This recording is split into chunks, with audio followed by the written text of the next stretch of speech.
Hey guys, I'm Jessie, and today I am doing a very overdue book review for Magic for Liars by Sarah Gailey.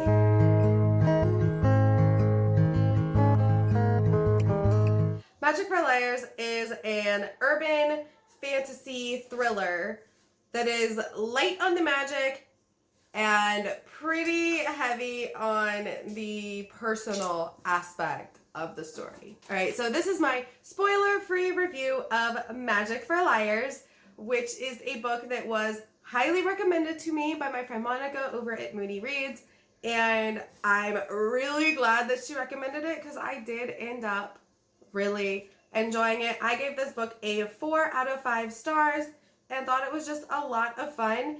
And it was really good. I love the themes that it dealt with. Even though it's not my typical book to read, I was really glad that I read it because I did really enjoy it. Magic for Liars is an urban fantasy thriller. More emphasis on the thriller than the fantasy side of it though. Our setup is that our main character, Ivy, is a private investigator, and she's kind of like rough and gruff, and she's not like super well-to-do. She's got this like kind of office in the middle of nowhere, and she spends her days like investigating cheating and like those kind of things that PIs investigate. Well, one day someone happens into her office and offers her like the opportunity of a lifetime basically to solve a murder at a magical school. What? Now, Ivy doesn't really want to take this job on because she is very, not anti-magic, but she has a lot of issues with magic and magic users. And come to find out, her sister, her twin sister at that, is a teacher at this magical school where this murder happened. And Ivy has all this resentment built up from her twin sister because her twin sister is magical and Ivy is not. And there's just a lot of drama with that. A lot of family drama, a lot of internalized hate, and a lot of jealousy, and a lot of just resentment. So she doesn't really want to take this on, but like the amount of money she's offered, she can't turn it down. So she takes the job to investigate this murder at this magical school, and things are not always as they appear as she's investigating this murder, learning about the magic, and just trying to navigate this world. Now, that's just kind of all you really need to know about like the plot, because anything else would be spoilery, especially since this leans heavier on thriller than it does fantasy. And that is because the magic system is not super well defined. It's not very pronounced. You don't get a whole lot of information about the magic system itself. You get some where you're like, oh, okay, so that makes sense. It's either like magical theory, or there's like spells that you can do with just your mind, or there's spells that you have to actually use hand gestures, and there's, you know, incantations, and you get that. But there's not a whole lot of explanation between how the magic works, because the magic is not the main focus of this story. So if you're going into this book thinking that it is like adult Harry Potter, it is not. I have heard it stated that way, that like people thought that this was like a more adult Harry Potter with like, you know, magical school. And they were really disappointed, but that is like not even close to what like the purpose of this plot is. So I would not go in expecting like adult Harry Potter, because it's not. Like, there is a chosen one trope, and it's actually in the very, very background, and I love the way that it was done because it's kind of a very subverted way to do the chosen one trope. It's kind of the chosen one trope flipped on its head. Like, it is really, really cool how Sarah Gailey approaches that like super well known chosen one in a magical school trope, and I adored it.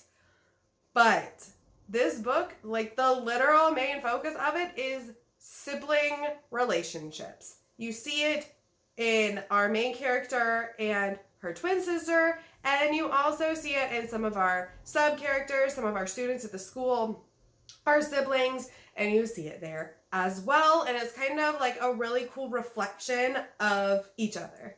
And I love how they do that. As somebody that has siblings, I think it showed the sibling dynamic pretty well. While I did really enjoy this book, I will say that Ivy, our main character, is not super likable. And that's okay, because not all characters need to be likable. She's very realistic, even though she's not a likable person. She drinks a lot to excess. She lies a lot.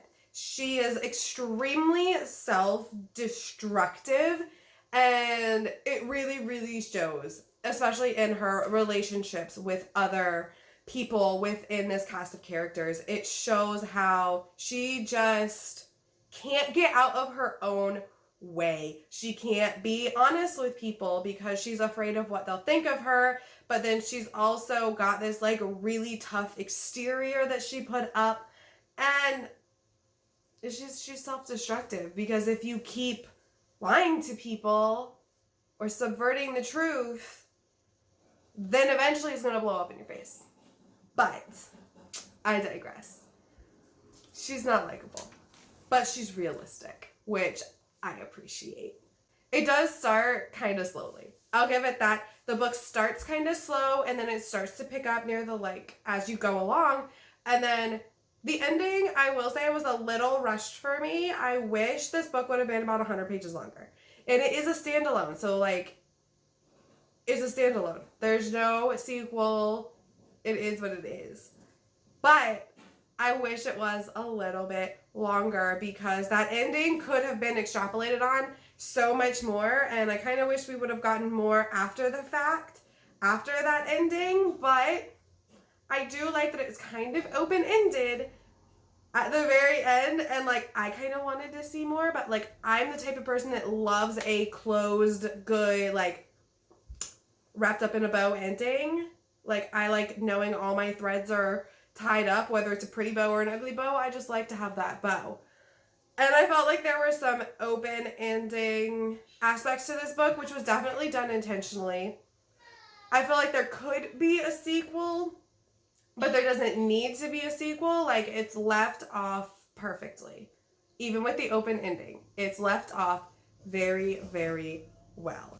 But like I said, in the end, this is a book about sibling relationships, and like kind of the murder mystery is like almost a subplot, and then the whole like magic school thing is like a subplot, if that makes any sense. Like, it is, if you like more character-based books, this is a really well done character book with just enough of the plot aspect to keep you interested in moving.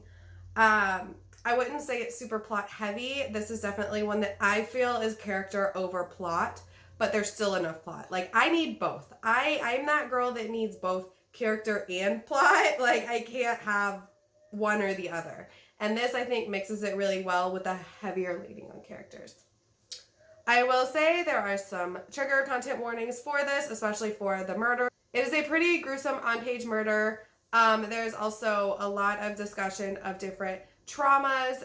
And then there's also a pretty detailed abortion scene in this book, and it's discussed. So if things like that bother you, you might want to skip out on this book. But I didn't find it disturbing or worrisome or bothersome to me personally, but I could definitely see how, especially that scene where they discuss abortion, could be triggering to some people. All in all, I really, really enjoyed this book. I gave it, like I said, a 4 out of 5 stars. I am excited to read more from this author because I really enjoyed her writing style. It was easy to consume, easy to understand. It was not overly flowery. And I just flew through it. It was a really quick read. It's like only a little over 300 pages long, which you know is short for me. So I really, really recommend this book. I love it. And plus that cover is so pretty. Like, I love that cover with the eye. Like, I just love it. Okay? Like, I think I need the eye tattooed like right here. Let's do it.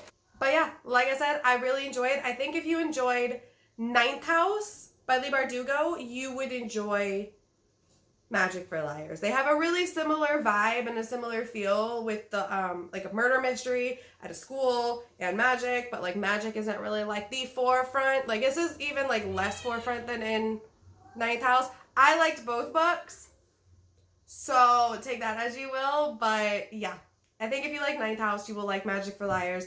I really think you should pick it up. It's a really good book, and I can't wait to see what this author comes up with next. All right, y'all, that is it for my spoiler-free review of Magic for Liars. I hope you enjoyed it. If you like this book, let me know down below. If you plan on reading it now, let me know down below, and then talk to me after you finish it and let me know if you feel the same way I do. All right, thanks for hanging out with me. My name is Jessie. I make videos every Monday, Wednesday, and Friday, and I will see you next time. Bye.